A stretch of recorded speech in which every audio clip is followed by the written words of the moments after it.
Selamat malam. Perkenalkan, nama saya Ricci dari kelas robotika malam dengan NIM 422211005. Akan menjelaskan tentang visual language model.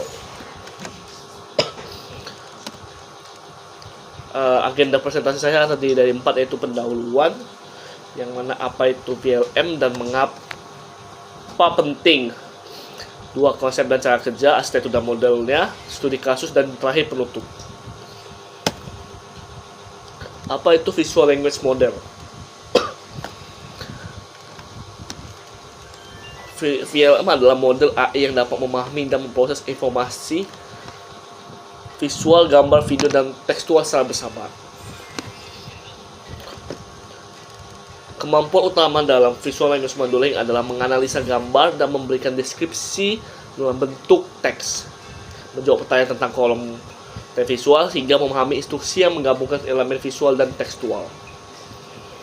Analogi sederhana ini seperti mata yang melihat objek, dan otak manusia yang bekerja untuk memahaminya, memprosesnya, dan terakhir ini menghasilkan teks outputnya.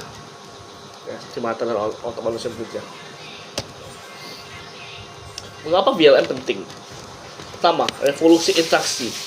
Komputer sekarang tidak hanya sekedar melihat, namun memahami apa yang dibuat. Bridging the gap, menghubungkan dunia visual dan bahasa alami. Aplikasi luas yang mana bisa digunakan pada medis, pendidikan, media sosial. Efisiensi, otomatisasi tugas interpretasi manual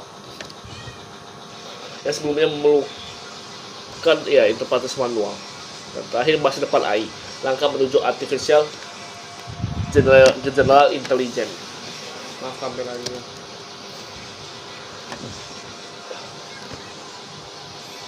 Arsitektur dari visual language model itu terdiri dari visual encoder, CNN atau feed, joint embedding series space, dan juga text encoder BLGPT dan output result.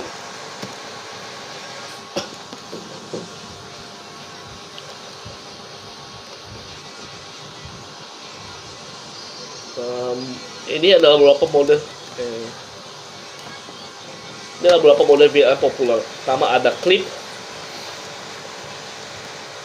atau Constructive Language Image Pre-training, yang mana cara kerjanya adalah mempelajari hubungan gambar teks melalui contrastive learning. Keunggulannya itu zero shot classification dan pencarian gambar dengan teks. Ada juga namanya BLIP atau Bootstrap Learning, Bootstrap Language Image Pre-training. Bootstrap Training dengan caption generation dan filtering. Aplikasinya banyak di image captioning dan visual question answering. Kedua, Flamingo, yang mana berspesialisasi dalam few short learning pada tugas multimodal.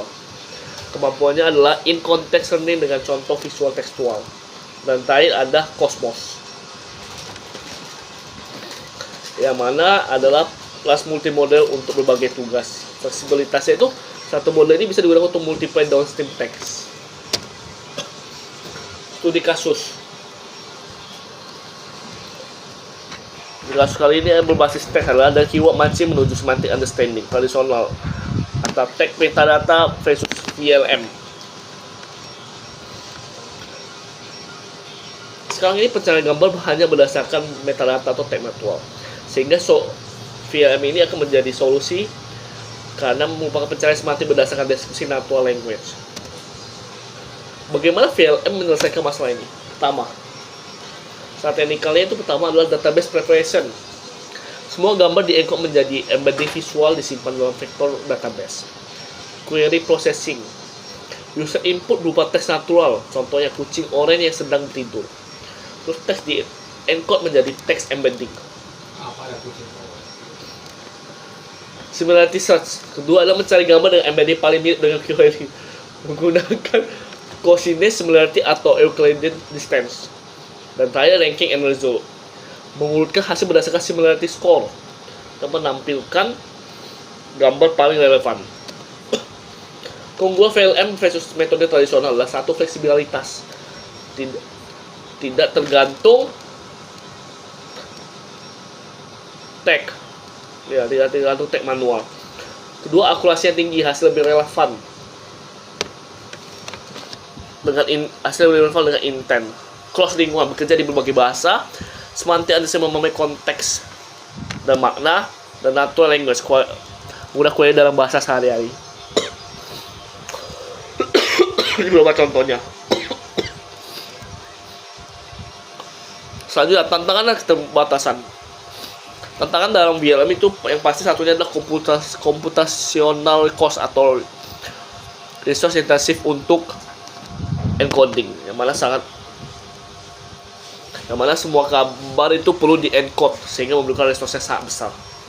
Ambiguitas query, yaitu query yang tidak spesifik. Kultural konteks, perbedaan interpretasi antar budaya, bias training dalam data, dan juga ada masalah seperti analisis konten pribadi atau privacy concern-nya.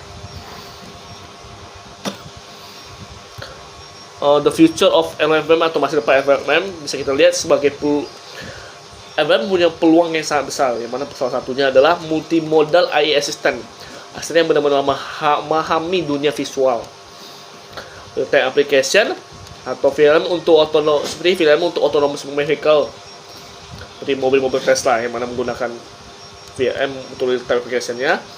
Jadi untuk kreatif industri, AI untuk desain, art generation, content creation, dan juga accessibility, membantu tools seperti alat bantu untuk tunanetra dalam memahami lingkungan, sama juga autonomous system. Namun dia memiliki beberapa tantangan, seperti pertama itu computational efisiensi. Karena modal resource yang sangat besar, kita masih memerlukan cara untuk mengefisiensinya lagi. Bias dan fairness, bila dalam data training yang mengaruhi output. Interpretability, sulit menjalankan bagaimana model membuat keputusan. Dan data requirement, di mana memerlukan dataset multimodal berkualitas tinggi.